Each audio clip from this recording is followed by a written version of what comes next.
Bab 048. Berikan aku kesempatan untuk menjadi istrimu kembali, Mas Zaka. Kumohon jangan tinggalkan aku lagi, Mas. Aku takut hidup tanpamu, Mas Zaka. Aku berjanji akan menjadi istri yang baik untukmu, Mas. Yang penting kau tetap di sini bersamaku. Kau jangan pergi lagi, Mas Zaka. Tambah Zahra masih dengan tubuh yang bergetar hebat. SSSTTT, tenanglah. Aku sudah di sini, aku tidak akan pergi kemanapun. Jangan menangis lagi.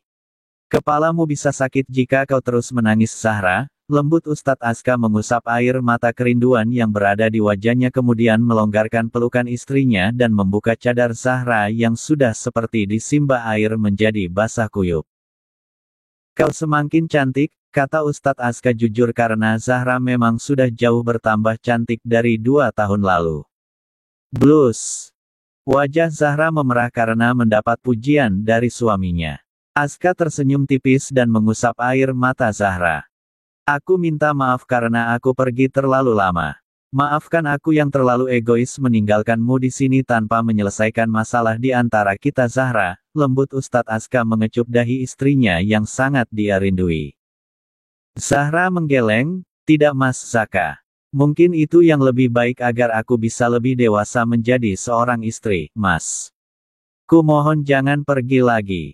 Aku takut tanpamu di sisiku, Mas Zaka. Zahra memegang kedua rahang suaminya dan mendongak melihat kedua bola mata suaminya. Air matanya kembali mengalir di kedua pipinya. Aska mengusap air mata Zahra. Aku tidak akan pergi lagi.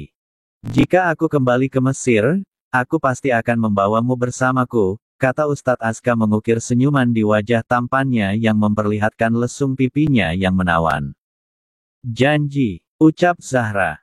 Janji. Senyum sikit, kata Aska tersenyum pada istrinya dan menyuruh Zahra untuk senyum. Zahra langsung tersenyum lebar dengan sisa air mata di wajahnya. Beneran mau bawa aku ke Mesir? Aku pengen sekali loh melihat kota Kairo. Antusias Zahra sudah kembali mood cerianya. Benarkah? Aku tidak tahu soal itu, tapi kita bisa ke sana kapanpun kau mau, jawab Aska mengusap sayang wajah sang istri yang masih memeluk pinggangnya seperti tidak ingin melepaskannya. Jangan bercanda dong. Bagaimana jika aku beneran mau pergi? Kan situ yang repot. Tiket ke sana kan mahal, mau ambil uang dari mana membeli tiketnya? Ini Mas juga baru pulang, ujar Zahra. Kan bisa ngerampok ya Zaujati. Canda Ustadz Aska memanggil istrinya dengan bahasa Arab sambil menahan tawanya. Ya Zaujati, hihihi manis banget, kata Zahra terkikik geli mendengar panggilan suaminya sambil mencubit gemes pinggang suaminya. Au sakit ya kolbi. Tawa Ustadz Aska kembali memanggil istrinya dalam bahasa Arab. Manis banget sih. Gombal, tawa Zahra. Kok gombal sih sayang? Jawab Ustadz Aska mencubit gemes pipi sang istri. Ya sudah, berapa menit lagi waktu sholat maghrib masuk ya Zaujati? Aku mau bersiap untuk ke masjid, kata Aska tersenyum hangat pada istrinya. Apa Mas tidak ingin sholat bersamaku? Kata Zahra memegang pergelangan tangan suaminya dan menciumnya. Baiklah ayo. Aska menarik lembut tangan istrinya masuk ke dalam kamarnya yang berada di rumah abinya. Rapi banget kamarnya Pak Ustadz, ujar Zahra dengan bola mata yang menyapu setiap sudut kamar suaminya yang terlihat rapi dan bersih dengan dilengkapi beberapa Al-Quran dan buku-buku hadis lainnya. Kamar suaminya sangat wangi melebihi kamar seorang wanita. Ini pertama kali Zahra masuk ke dalam kamar suaminya yang berada di rumah orang tuanya. Mendengar panggilan Zahra yang sering memanggilnya, Pak Ustadz, Aska tersenyum tipis. Dia memang sangat merindui panggilan istrinya yang satu itu. Pergilah bersihkan tubuhmu. Nanti aku ambil dulu baju di kamar Danisa untuk kau gunakan. Kau pakai baju Danisa saja dulu. Boleh kan? Lembut Aska menyuruh istrinya membersihkan tubuhnya. Kalau boleh baju Umi saja Mas Zaka. Soalnya baju Danisa terlalu kecil untukku. Kurang muat, kata Zahra. Aska menyerjit, tapi aku lihat kalian tidak beda jauh, kata Ustadz Aska melihat Zahra yang terlihat seukuran dengan adiknya. Ya, benar, tapi dada dan bokong baju Danisa kan kecil, mana muat di tubuhku, gumam Zahra sangat lirih dengan wajah yang bersemu merah mengeluarkan kalimat itu. Karena tubuhnya memang sangat bohai yang membuat para pria tergiur dengan bentuk tubuhnya jika dia berpenampilan terbuka seperti dahulu sering dia lakukan sebelum dia berhijrah. Aska yang dapat mendengar gumam Zahra refleks melihat ke arah dada dan bokong Zahra. Zahra menyembunyikan tubuhnya dengan sedikit membelakangi suami saat sadar suaminya melihat tubuhnya. Wajah Zahra sudah seperti kepiting rebus. Memalukan, batin Zahra. Zahra akhirnya sholat maghrib berjemaah dengan suaminya. Setelah sholat mereka berdoa bersama. Zahra mencium punggung tangan suaminya saat selesai sholat. Beberapa minggu lagi akan ada lomba ngaji di Pondok Abi. Apa kau ikut lomba? Aku dengar kau sering memenangkan lomba mengaji, tanya Aska melihat istrinya yang masih duduk di sejadahnya. Aku juga tidak tahu. Tahun lalu juga aku tidak ikut, jawab Zahra yang memang tidak ikut lomba tahun lalu. Aska menyerjit, kenapa? Tanya Ustadz Aska pada istrinya. Zahra terdiam mengingat tatapan orang-orang yang berada di Pondok Abi Ustadz Aska jika dia berkunjung ke sana. Mereka semua memandang aneh pada Zahra karena kejadian di mana foto-fotonya tersebar luas dan benar-benar merusak namanya.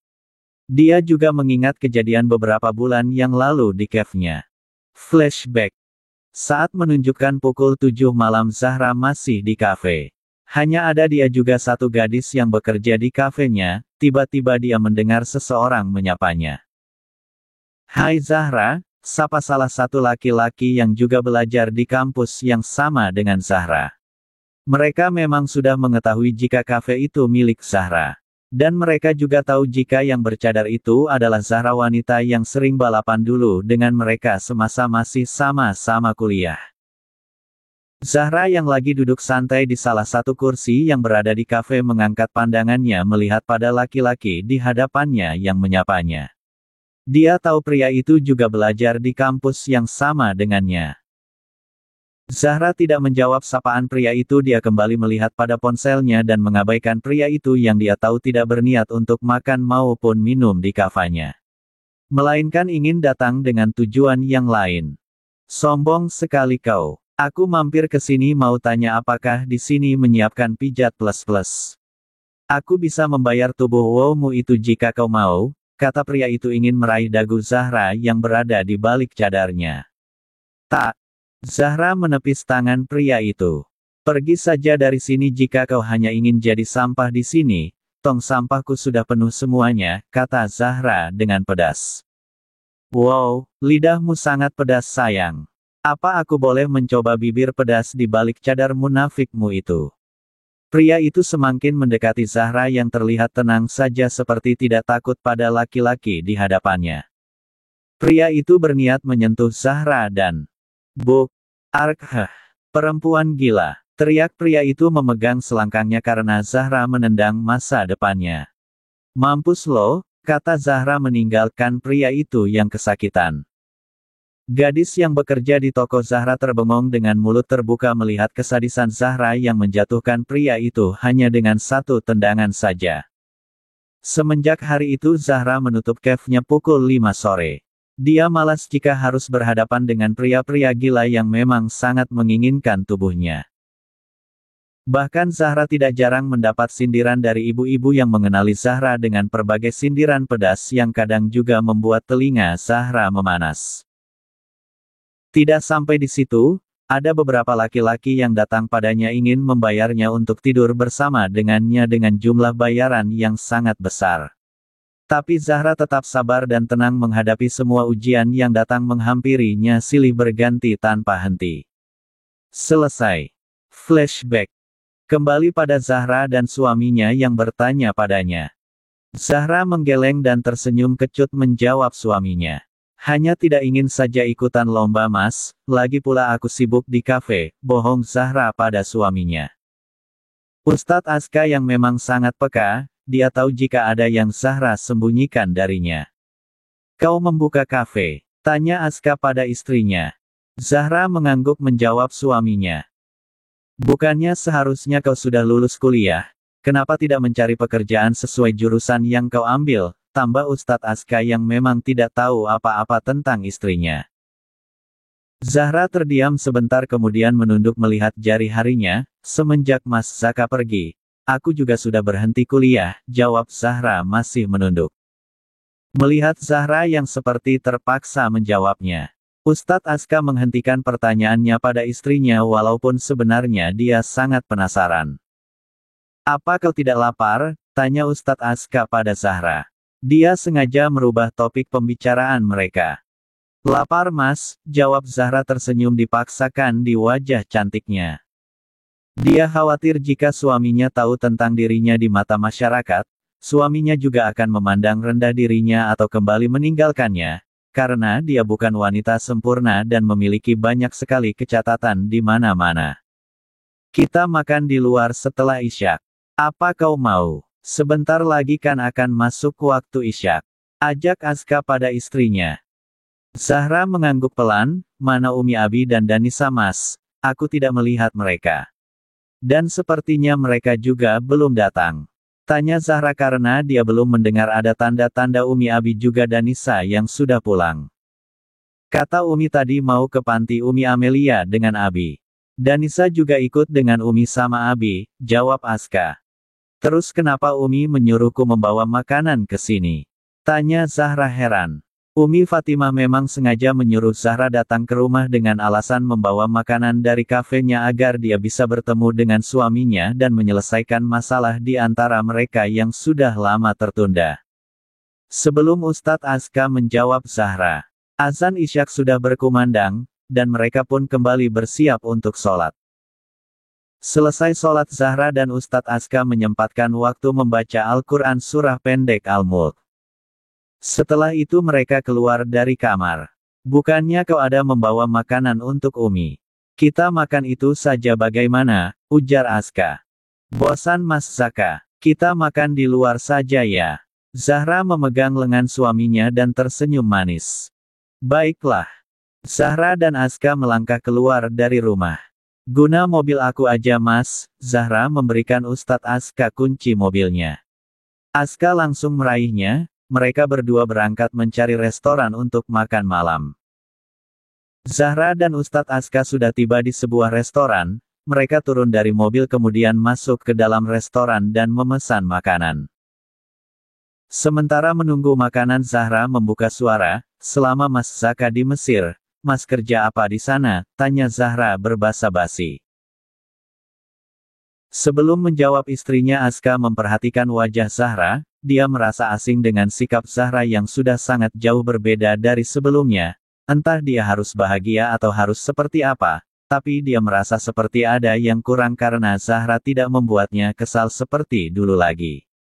Aska merindui sikap Zahra yang ceria dan barbar seperti dulu. Restoran Zahra, singkat Aska menjawab Zahra. Mas Zaka kerja di restoran. Ulang Zahra. Aska mengangkat satu alisnya mendapat pertanyaan dari istrinya yang seperti itu, ternyata istrinya itu benar-benar tidak tahu apa-apa tentang dirinya. Aska tersenyum dan mengangguk pelan. Tidak lama pesanan mereka sudah tiba. Zahra tidak lagi bertanya pada suami, mereka mulai makan malam mereka. Selepas makan Aska pamit sebentar dengan istrinya untuk ke toilet. Zahra duduk di meja menunggu suaminya. Terdengar seseorang menyapanya. Hai, si Ja yang bersembunyi di balik cadarnya ada di sini rupanya. Kata laki-laki yang menghampiri Zahra. Zahra mengangkat pandangannya melihat dua pria di hadapannya kemudian kembali menunduk mengabaikan pria-pria itu. Lagi dan lagi Zahra harus menghadapi pria-pria yang sering merendahkan harga dirinya. Zahra sudah sangat terbiasa dengan semua yang seperti itu. Sombong sekali kau ternyata, kata salah satu pria itu ingin menyentuh cadar Zahra, tapi langsung dimenepis oleh Zahra. Sok suci, ujar laki-laki yang Zahra tepis tangannya. Zahra masih sabar dan kembali mengabaikan pria-pria itu yang hanya menghabiskan tenaganya saja jika dia berdebat dengan mereka berdua. Bagaimana jika kami berdua membayarmu untuk melayani kami?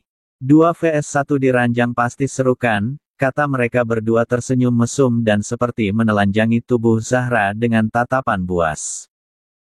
Apa yang kalian katakan? Terdengar suara bariton dari arah punggung Zahra. Zahra langsung tegang saat mendengar suara suaminya yang ternyata sudah kembali dari toilet. Aska menatap dingin pada laki-laki di hadapannya karena dia mendengar pria-pria itu merendahkan istrinya apalagi melihat tatapan mereka pada istrinya yang seperti sangat menginginkan tubuh istrinya. Pria itu tertawa melihat Ustadz Aska, ini laki-laki yang membayarmu untuk tidur denganmu malam ini, pantas saja kau tidak menerima tawaran kami, kata pria itu mengabaikan pertanyaan Aska. Zahra meremas jari-jarinya di bawah meja saat mendengar pria itu merendahkannya di hadapan suaminya secara langsung. Apa katamu? Dingin Aska dengan mata yang sudah berkilat amarah karena mereka merendahkan istrinya. Wow, santai bro, bagi-bagi, jangan ingin menikmati sendiri, kita juga ingin menikmati tubuh Wa. Sebelum pria itu menyelesaikan ucapannya sebuah bogem mentah mendarat di pipinya dengan sempurna dan langsung mengeluarkan darah segar dari sudut bibirnya.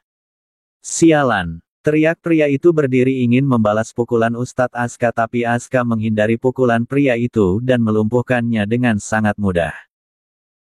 Berdebah teman pria itu juga menyerang Ustadz Aska, tapi hanya satu tendangan saja pria itu sudah dilumpuhkannya. Mereka jadi pusat perhatian di restoran itu. Aska menarik keras salah satu laki-laki itu yang tersungkur, jika kalian berani merendahkan istriku lagi, aku tidak akan segan-segan membuat kalian babak belur yang lebih parah dari ini, kata Aska yang diliputi amarah. Ini pertama kali dalam hidupnya dia tidak bisa mengontrol dirinya saat harga diri istrinya benar-benar diinjak-injak di hadapannya langsung. Laki-laki itu ketakutan dan mengangguk pelan. Ada apa ini? Apa yang terjadi di sini? Tanya pemilik restoran itu. Aska tidak menjawab manajer itu karena dia benar-benar masih belum bisa mengontrol emosinya. Dia berdiri lalu meminta pulpen dari salah satu pelayan restoran itu kemudian mencatat nomor ponselnya kemudian menghampiri pemilik restoran itu dan memberikan nomornya. Kirim saja tagihan barang yang rusak ke nomor ini, nanti aku transfer uangnya, saya minta maaf atas kekacauan di sini, kata Aska karena beberapa barang pecah akibat perkelahian mereka 2 lawan 1 tadi. Aska mendekati istrinya yang masih diam tidak berani mengangkat pandangannya untuk melihat suaminya, meraih tangan istrinya dan membawanya keluar dari restoran itu, dia juga tidak lupa membayar makanannya sebelum pergi. Di mobil Zahra hanya diam melihat keluar jendela. Begitu juga dengan Ustadz Aska yang hanya diam fokus menyetir mobil istrinya.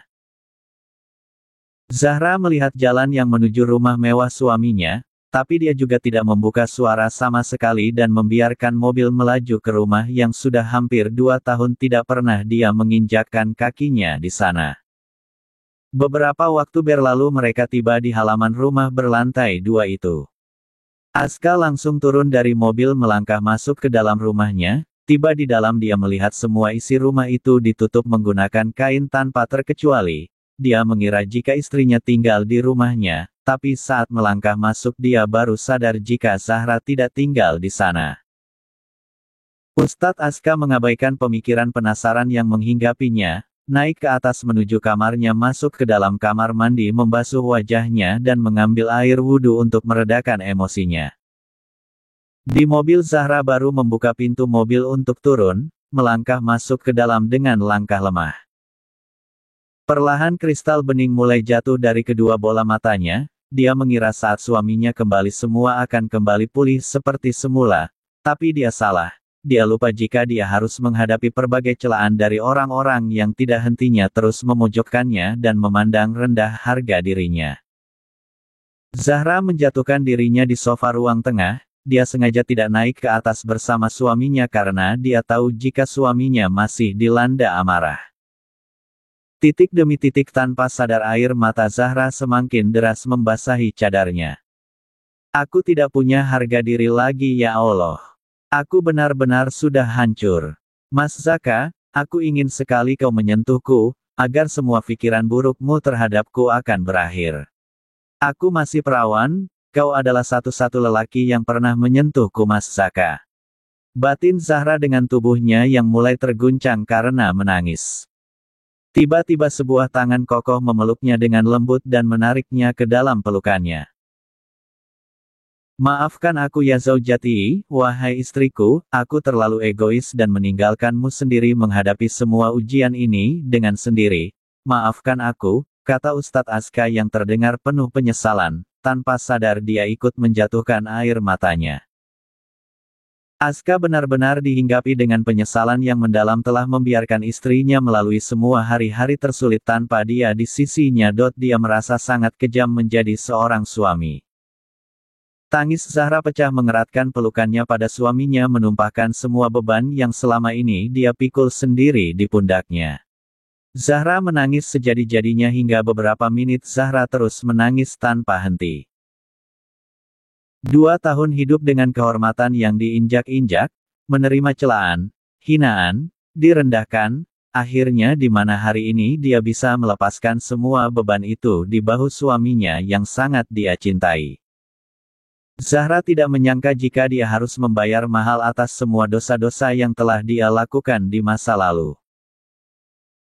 Di mana dia membohongi kedua orang tuanya, balapan liar, kebar, minum minuman keras, pacaran, pergaulan bebas, mempertontonkan auratnya ke sana kemari, akhirnya dia mendapat teguran yang sangat dahsyat. Zahra merasa seperti berdiri di pinggir tebing yang sangat tinggi tanpa ada dahan atau pegangan yang bisa untuk menopang tubuhnya, jika sedikit saja angin yang meniupnya dia pasti akan terjatuh ke jurang yang dalam. Ustadz Aska membiarkan istrinya menumpahkan rasa lelahnya selama ini di bahunya. Setelah puas menangis Zahra perlahan melonggarkan pelukannya pada suaminya. Zahra membuka cadarnya dan melihat kedua bola mata suaminya yang juga melihatnya.